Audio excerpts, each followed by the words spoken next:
মানুষের বিবেককে সবচেয়ে বেশি ক্ষতি করে কী জিনিস জানেন? সেটা হলো অহংকার। অহংকার যদি কারো ভিতরে থাকে, সে দুদিন আগে আর পরে নিঃস্ব হবেই। সুতরাং অহংকার করবেন না। অহংকার কখনো মানুষের মানায় না। মহান আল্লাহ তাআলা সারা পৃথিবীর মালিক, এই বিশ্বজাহানের মালিক। ওনার আদেশ ছাড়া একটি গাছের পাতাও লড়ে না। উনি অহংকার করতে নিষেধ করেছেন। সুতরাং অহংকার কখনই করবেন না, সেটা যাই দিয়ে হোক, টাকা দিয়ে হোক, সম্মান দিয়ে হোক, ক্ষমতা দিয়ে হোক, অহংকার করবেন না।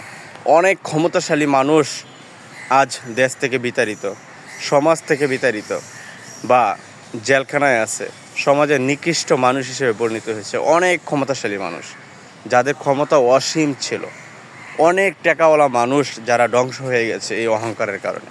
অহংকার করবেন না। অহংকার কখনোই দীর্ঘস্থায়ী হয় না। এটা ক্ষণস্থায়ী একটি সুখ দিবে, কিন্তু দীর্ঘস্থায়ী আপনাকে ক্ষতিগ্রস্ত করবে। অহংকার করা কখনো উচিত নয়।